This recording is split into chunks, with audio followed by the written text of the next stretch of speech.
सभी मित्रों को राम राम।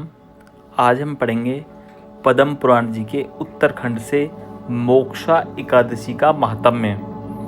जैसा कि हम सबको पता है कि मार्गशीर्ष माह के शुक्ल पक्ष में जो एकादशी आती है उसको मोक्षा एकादशी कहते हैं। 2024 में यह 11 दिसंबर को पड़ रही है, तो हम सबको इसका व्रत 11 दिसंबर को करना चाहिए। तो इसको हम पढ़ते हैं। जैसा हम सभी को पता है कि हम केवल और केवल पद्म पुराण जी से ही एकादशी की कथाएं पढ़ते हैं, सुनते हैं, और ये हमें एकादशी के दिन अवश्य श्रवण करनी चाहिए। तो आइए शुरू करते हैं। युधिष्ठिर बोले, देव देवेश्वर, मैं पूछता हूँ कि मार्गशीर्ष मास के शुक्ल पक्ष में जो एकादशी आती है उसका क्या नाम है, कौन सी विधि है तथा उसमें किस देवता का पूजन किया जाता है। स्वामी ने यह सब यथार्थ युक्त रूप से बताइए।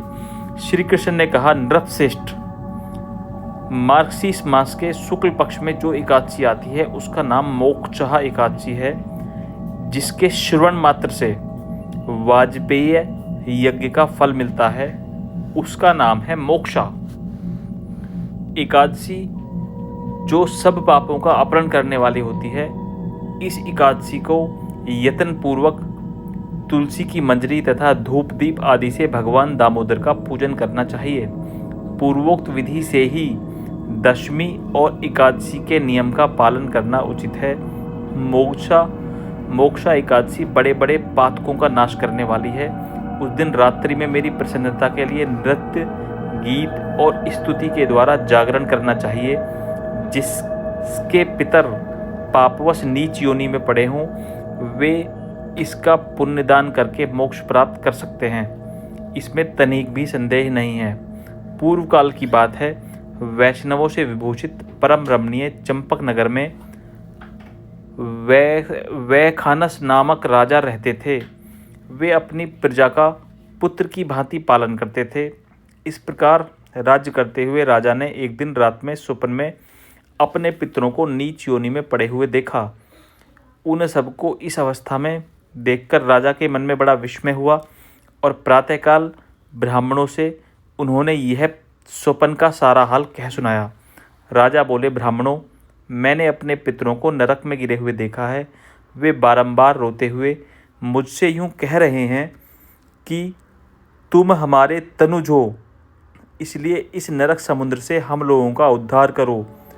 ब्राह्मणों, इस रूप में मुझे पितरों के दर्शन हुए हैं, इससे मुझे चैन नहीं मिलता। क्या करूं, कहाँ जाऊं, मेरा हृदय रुधा जा रहा है।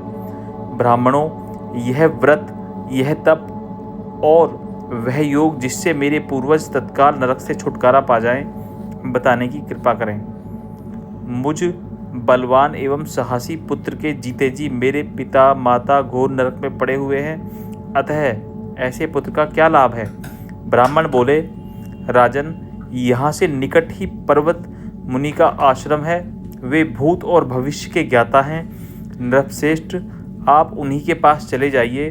ब्राह्मणों की बात सुनकर महाराज वैखानस शीघ्र ही पर्वत मुनि के आश्रम पर गए। वहाँ उन मुनिश्रेष्ठ को देखकर उन्होंने दंडवत प्रणाम करके मुनि के चरणों का स्पर्श किया और मुनि ने भी राजा से राज्य के 7 अंगों की कुशलता पूछी। राजा बोले, स्वामिन, आपकी कृपा से मेरे राज्य के 7 अंग सकुशल हैं, किंतु मैंने स्वप्न में देखा है कि मेरे पिता नरक में पड़े हैं। अतः बतलाइए किस पुण्य के प्रभाव से उनका वहाँ से छुटकारा होगा। राजा की यह बात सुनकर मुनिश्रेष्ठ पर्वत एक मुहूर्त तक ध्यानस्थ रहे। इसके बाद वे राजा से बोले, महाराज, मार्गशीर्ष मास के शुक्ल पक्ष में जो मोक्षा नामक एकादशी होती है, तुम सब लोग उस व्रत का पालन करो। उस पुण्य को पितरों को दे डालो। उस पुण्य के प्रभाव से उनका नरक से उद्धार हो जाएगा।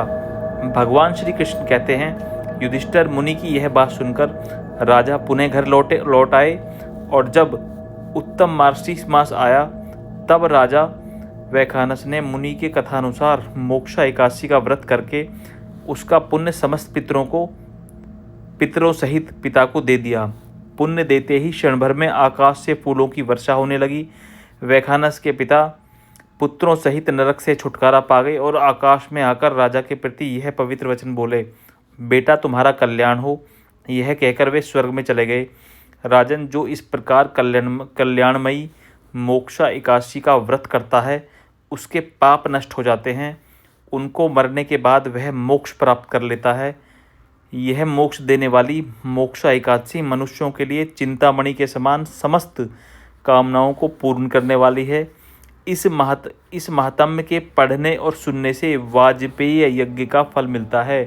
इसलिए हमें एकादशी के दिन इस कथा का अवश्य ही श्रवण करना चाहिए और अपने परिजनों को, अपने मित्रों को, अपने अड़ोसी पड़ोसियों को, सगे संबंधियों को भी एकादशी की कथा का श्रवण जरूर करवाना चाहिए। इससे हमें वाजपेयी यज्ञ का फल मिलता है और इस व्रत को करने से हमारे पितर जो नीच योनि में पड़े हुए हों उनका भी उद्धार हो जाता है। जय श्री कृष्ण।